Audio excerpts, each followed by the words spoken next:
तो हेलो प्यारे बच्चों, नमस्कार। स्वागत है आप लोगों को अपने चैनल विहारी साइंस क्लासेज में। तो कैसे हैं आप लोग और आप लोगों का पढ़ाई कैसा है, आप लोग एक बार बताएंगे। और आज हम आप सभी स्टूडेंट के लिए क्लास 12 के कुछ ऐसे महत्वपूर्ण ऑब्जेक्टिव क्वेश्चन लेकर के आए हैं जो सीधे आपको एग्जाम में पूछा जाएगा।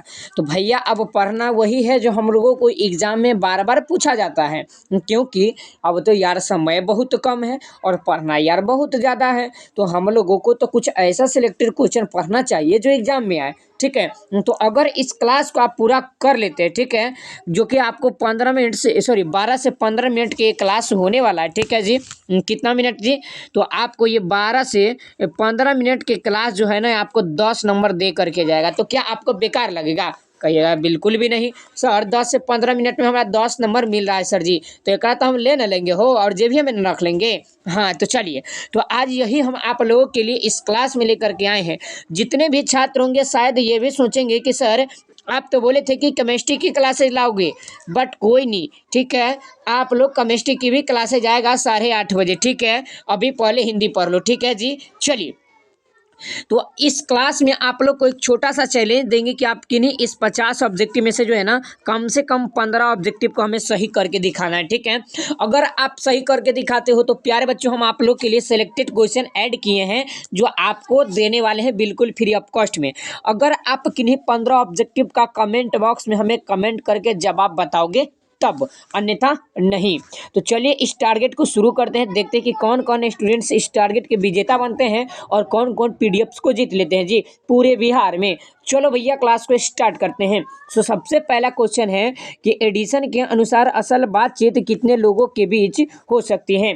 कहोगे यार ऑप्शन नंबर ए होगा, 2 लोगों के बीच हो सकती हैं। चलिए, अगला है कि बातचीत से मन किस प्रकार के हो जाता है? सो प्यारे बच्चों, बातचीत से जो मन होता है हल्का और स्वच्छ होता है। ऑप्शन नंबर सी मारिए। अगला है कि किसके न होने से सृष्टि गूंगी प्रतीक होती। अब बताइए, अगर आप गूंगा रहते तो किसी के साथ बोल पाते जी? नहीं। तो यही होगा आपका, अगर वाक शक्ति ना होता तो भाई साहब अपनी बातों को हम लोग प्रकट नहीं कर पाते। ये जो बूढ़े बूढ़े व्यक्ति होते हैं जो चौपाइयाँ मारते हैं, बेचारा नहीं मार पाते, है ना। आइए, अगला है कि आर्ट ऑफ कन्वर्सेशन कहाँ के लोगों में सबसे अधिक प्रचलित? रे भाई क्वेश्चन आई तो एग्जाम में, ये यूरोप के लोगों में जो है ना प्रचलित होता है। आइए आगे, कि बालकृष्ण भट्ट किस काल के रचनाकार हैं? भैया ये जो है ना आए आधुनिक काल के रचनाकार हैं। आंख मूंद के ऑप्शन नंबर डी लगाइए, किसी को बताइए नहीं, नहीं तो सब जान जाएगा, ठीक है जी। आइए, अगला है कि किसकी कविता को सुनकर कवि नाभादास जी सिर झुका लेते हैं? तो किनके कविता को सुन करके कवि नाभादास जी सिर झुकाते हैं? सो प्यारे बच्चों, ऑप्शन नंबर ए होगा। आपको इसे याद रखना है, किसी को बताना नहीं है। चलिए हम लोग आगे बढ़ जाते हैं। अगला है कि कौन सी कविता नाभादास की है? भैया इनमें से कौन सी कविता है जो नाभादास जी के द्वारा लिखा गया है? तो ऑप्शन नंबर बी को आप लॉक कीजिए, बिल्कुल राइट जवाब है। अगला है कि नाभादास का स्थायी निवास स्थान कहाँ है? सो प्यारे बच्चों, नाभादास का स्थायी निवास स्थान जो है ना, ये वृंदावन में। कहाँ है जी? वृंदावन में। ऑप्शन नंबर ए प्यारे बच्चों राइट जवाब। अगला है कि संपूर्ण भक्तमाल किस छंद की व्यंजना है जी? ये जो होगा ऑप्शन नंबर सी यानी कि 56 होगा, ठीक है जी, सॉरी 56 होगा। अगला है कि 56 कितने पंक्तियों का छंद है? सो प्यारे बच्चों, ये 6 पंक्तियों का छंद है, आपको इसे याद रखना है।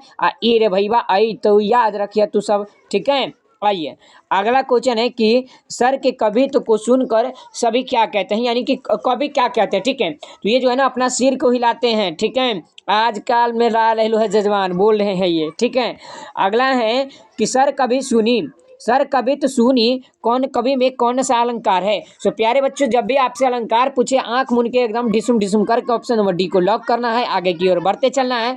चलिए जी, कबीर किस में भेद नहीं करते हैं? तो कबीर जो है ना कभी भी हिंदू और मुसलमान में भेद नहीं किया करते हैं, और गरीब में, अमीर में, अच्छे में, बुरे में, ये तो गोरे काले में होते रहता है, लेकिन ये हिंदू मुसलमान में कहियो नहीं किए, ठीक है। आइए, अगला है कि नाभादास में जाति पाति एवं वर्ण आश्रम का खंडन किस कवि के छप्पे में है? सो प्यारे बच्चों, ये होगा आपका ऑप्शन बी यानी कि कवित्व में होगा, ठीक है जी। अगला है कि नाभादास का उदय हिंदी साहित्य के किस काल में हुआ?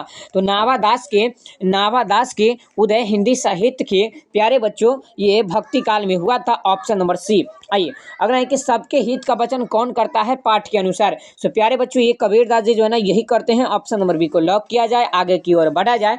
कि कहानी का अर्थ क्या होता है रे भाई? कहानी का अर्थ पूछ ले है। ऑप्शन नंबर डी को लॉक करिए, आगे बढ़िए, रुकना नहीं है, झुकना नहीं है। और नाभादास के दीक्षा गुरु कौन थे? तो नाभादास जी के जो दीक्षा गुरु थे स्वामी अग्रदास जी थे। आपको इसे याद रखना है, ये कई बार एग्जाम में क्वेश्चन पूछा गया सवाल है। चलिए आइए, और हम लोगों को पढ़ना वही है जो एग्जाम में आता है, लंद फंदना। अगला है कि भक्तमाल के रचयिता कौन है? रे भाई ये क्वेश्चन आई तो एग्जाम में, तो भक्तमाल के रचयिता पूछ ले। Option number D Nabhadas ji हलखिन। Option number D. अगला क्वेश्चन है कि भक्त चरित्रों की माला है। भैया भक्त चरित्रों की जो माला है ना, ये भक्तमाल होगा। Option number C is right जवाब। अगला है कि सूरदास की कौन सी रचना है? सूरदास जी के इनमें से कौन सी रचना लिखा गया है? तो ये पद जो है ना सूरदास जी के द्वारा लिखा गया है। आपको इसे याद रखना है, इसको भूलना नहीं है, क्योंकि ये क्वेश्चन बार बार एग्जाम में पूछा गया सवाल है। आइए, सूरदास किस भक्ति के कवि हैं? प्यारे बच्चों, सूरदास जी कौन से भक्ति के कवि हैं? तो कृष्ण भक्ति के। ऑप्शन नंबर बी को लॉक किया जाए, आगे की ओर बढ़ा जाए कि सूरदास किस भाषा के प्रसिद्ध कवि हैं। तो सूरदास जी जो है ना मेरे भाई, ये ब्रज भाषा के प्रसिद्ध कवि हैं। और मलिक मोहम्मद जायसी जी जो है ना, ये अवधी भाषा के प्रसिद्ध कवि हैं। आपको इसे याद रखना है, इस क्वेश्चन को भूलना नहीं है। वो स्टूडेंट्स लोग अवधी ब्रज में कंफ्यूज रहते हैं और गलत कर लेते हैं, ठीक है। आइए, अगला है कि वात्सल्य के विश्व के अद्वितीय कवि कौन है? प्यारे भैया, वात्सल्य में विश्व के अद्वितीय कवि कौन है? तो ये तो है ना सूरदास जी हैं। कौन है वो? सूरदास जी। ऑप्शन नंबर ए, घंटी बजा के। अगला है कि सूरदास किस धारा के कवि हैं? सूरदास जी जो है ना मेरे भाई कौन से धारा के कवि होंगे? तो ये कृष्ण सरित हैं। Option number B is right जवाब, इन द करेक्ट जवाब। अगला क्वेश्चन आपका कहता है, अगला है कि कृष्ण कहाँ बैठकर भोजन कर रहे थे?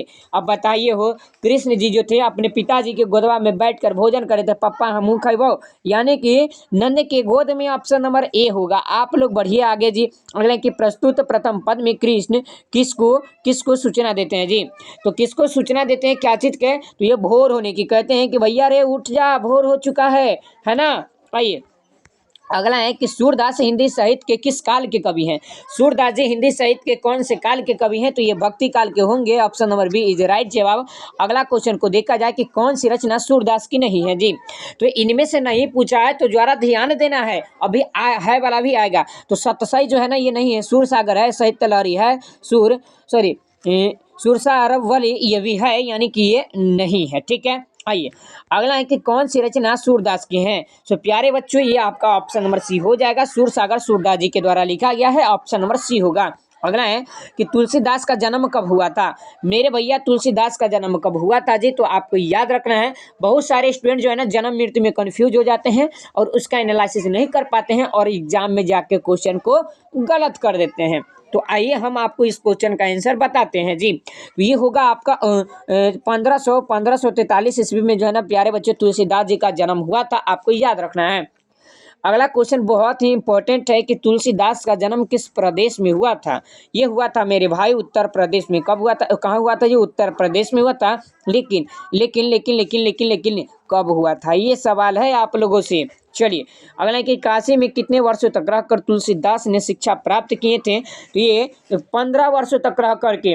और आप लोग तो भाई साहब 15 मिनट भी क्लास करना नहीं चाहते हो। एगो तुलसीदास जी थे और एगो आप लोग हैं। अब बताइए, आप लोग पढ़तर करते हैं तुलसीदास के, और भाई एगो तुलसीदास जी थे 15 साल, सुन ले भाई, 15 साल काशी में रह के पढ़ाई किए। अब आप लोग जो है ना 15 मिनट पढ़ना नहीं चाहते हैं। तो अब बताइए कि क्या तुलसीदास जी को आप लोग जान रहे हैं? आप लोग का बेटा पोता भी आएगा जन्म लेकर के, वह भी जानेगा, नाती दामाद जो भी होगा सब जानेगा। लेकिन भाई रे, ये बताओ तोरा कौन जानेगा? कोई नहीं जानेगा। तो कुछ ऐसा कर दो ना कि आपको भी जाने लोग, है ना। आइए, अगला क्वेश्चन को देखो। रामचरितमानस किसकी रचना है? रामचरितमानस जो है ना मेरे भाई, ये तुलसीदास जी की रचना है। Option number B. अगला है कि तुलसीदास किस सखा के कवि हैं? तो ये होंगे रे भाई राम मार्गी सखा के। ऑप्शन नंबर ए होगा। चलिए बढ़िया आगे। अगला है कि दूसरे पद में तुलसी ने अपना परिचय किस रूप में दिया? तो अपना परिचय जो दिया था ना मेरे भाई, भिखारी के रूप में दिया था। Option number C is right जवाब। चलिए, अगला है कि तुलसीदास को किस चीज की भूख है? तुलसीदास जी किस चीज के भूखे थे? ठीक है, तो ये जो थे ना मेरे भाई क्या चीज के भूखे थे? चलिए लोग को हम बताते हैं कि ये भक्ति के भूखे थे। ठीक है, आप लोग क्या चीज के भूखे हैं? पैसा के भूखे हैं जी, है ना। आइए, अगला क्वेश्चन देखिए। अगला कि तुलसीदास के पठित पद में किस भाषा के पठित पद किस भाषा में है? सो प्यारे बच्चों, ये अवधी भाषा में हो जाएगा। Option number D is right जवाब। अगला क्वेश्चन देखिएगा कि तुलसीदास ने प्रथम पद में किसकी स्तुति की? तो तुलसीदास ने प्रथम पद में सीता की स्तुति की थी। ऑप्शन नंबर सी इज प्यारे बच्चों राइट जवाब। अगला कि तुलसीदास के दोनों पदों में किस रस की अभिव्यंजना हुई? सो प्यारे बच्चों ऑप्शन नंबर बी होगा, आपको इसे याद रखना है, तोड़ना है, छोड़ना भी है। अगला कि भूषण ने कौन सी कविता लिखी? तो भूषण जी जो कविता लिखे थे ये कवित लिखे थे, कोई क्यों बताइए मत, ठीक है। आइए और अगला क्वेश्चन है कि कवित शीर्षक कविता में कवि कौन है? कवित शीर्षक कविता के कवि कौन है? तो प्यारे भैया ये जो है ना ये भूषण जी कौन है? हो Bhushan ji, option number B is right जवाब। अगला है कि भूषण रीतिकाल के किस धारा के कवि हैं? तो ये जो है ना भाई ऑप्शन नंबर डी यानी कि ऋतु युक्त धारा के कवि, option number D is right जवाब। अगला है कि कवित के प्रथम पद में कौन सी रस है जी? तो ये जो होगा मेरे भाई ऑप्शन नंबर ए यानी कि यह वीर रस है। कौन है जी? वो वीर रस है, ऑप्शन नंबर ए। अगला क्वेश्चन को देखिएगा कि कवित के द्वितीय पद में किस रस की अभिव्यंजना हुई? तो कवित के द्वितीय पद में कौन से रस की अभिव्यंजना हुआ था? तो ये करुण रस की अभिव्यंजना हुआ है, ऑप्शन नंबर प्यारे बच्चों ए इज राइट जवाब। अगला कि भूषण ने मुख्यतः किस भाषा में रचना की? तो भूषण जी जो मुक्तक कौन से? तो ये ब्रज भाषा में किए थे, option number B is right जवाब। आपको इसे याद रखना है, छोड़ना नहीं है। अगला कि छत्रसाल की तलवार ने कौन सा रूप धारण कर रखा है जी? तो छत्रसाल की तलवार ने कौन सी रूप धारण कर रखा है? तो ये रौद्र रूप धारण कर रखा है, ऑप्शन नंबर ई होगा। चलिए अगला है कि छत्रसाल की तलवार काली देवी को क्या प्रदान करती हैं? तो ये काली देवी के जो प्रदान करते हैं ना प्यारे बच्चों, ऑप्शन नंबर ए यानी कि प्रसाद प्रदान करती हैं, option number A is right जवाब। आपको इसे छोड़ना नहीं है। आइए अगला है कि लागती लपकी कंठ वैली में नागिन सिंह में कौन सा अलंकार है? सो प्यारे बच्चों इसमें जो अलंकार होगा ऑप्शन नंबर सी होगा। आपको इसे याद रखना है, छोड़ना नहीं है जब तक तोड़ना नहीं है, ठीक है। चलिए आज के लास्ट सवाल पे हम लोग चलते हैं, देखते हैं कि कितने ऐसे छात्र इस क्वेश्चन का सही जवाब देते हैं। क्वेश्चन है कि निम्नलिखित में कौन सी रचना भूषण की है? भैया भूषण की इनमें से कौन रचना है? संकेत नहीं जी, ये नहीं है। कामयानी नहीं है। भक्तमाल नहीं है सर, शिवराज भूषण होगा, ऑप्शन नंबर डी, ठीक है। चलिए तो ये पूरे 50 क्वेश्चन प्यारे बच्चों पार्ट 1 में हम लोग कराने का प्रयास किए हैं, ठीक है। और इस 50 क्वेश्चन में से सभी प्यारे प्यारे छात्र जी बताएंगे कि क्या आपका कितना सही हुआ है, कितना गलत हुआ है। आप हमें जरूर बताएंगे कि क्या आप 50 में 50 सही किए जी। अगर सही किए तो 10 नंबर तो कोई रे भाई तोहर लेना ही जाएगा। अगर आप इनमें से किन्हीं 40 ऑब्जेक्टिव को भी सही किए होंगे भैया याद रखिए 8 से 7 नंबर तो और कोई ना ले जेतवा, ठीक है। तो जल्दी जल्दी से आप लोग बताइएगा कि आपका कितना सही हुआ है और कौन से जिला से आप देख रहे हैं? क्या जी कौन से जिला से आप इस क्लास को देख रहे हैं? कितना सही किए थे, कितना गलत किए थे? क्या ये क्लास आपको अच्छा लगा था जी? अगर लगा हो तो लाइक दबा दीजिए ना, क्या दिक्कत है। और नया होंगे तो सब्सक्राइब करना बिल्कुल भी ना भूलना है। और इसी के साथ बड़े तोहफा के साथ हम आप सभी से वादा किए थे कि अगर आप किन्हीं 15 ऑब्जेक्टिव को सही करते हैं तो बिल्कुल फ्री ऑफ कॉस्ट में पीडीएफ इसका मिल ही जाएगा। सो कहते हैं कि मिल ही जाएगी मंजिल भटकते भटकते गुमराह तो वो है जो कभी घर से निकला ही नहीं, ठीक है। तो आप लोग को भी गुमराह नहीं होना है। और भाई साहब एक बार अपना घर से निकल करके और इस व्हाट्सअप नंबर पे आपको व्हाट्सअप पे मैसेज करना है। एकदम सेलेक्टेड क्वेश्चन भाई दिया जाएगा जिनको नहीं मिला है। और बिल्कुल फ्री ऑफ कॉस्ट में तैयारी कीजिए। आपका तैयारी का जिम्मेदारी हमारा रहा और आप बेहतर से तैयारी कीजिए, बेहतर मार्क्स लाइए भाई साहब। बिल्कुल फ्री ऑफ कॉस्ट में पीडीएफ दिया जाएगा, ठीक है। और क्लास अच्छा लगा हो तो लाइक एंड चैनल को सब्सक्राइब करके एक लंगोटिया यार के पास शेयर जरूर कीजिएगा। और मिलते हैं फिर ऐसी ही तरह के दमदार क्लास में 8 बजे। तब तक के लिए जय हिंद, वंदे मातरम, लव यू छात्र जी, बाय बाय।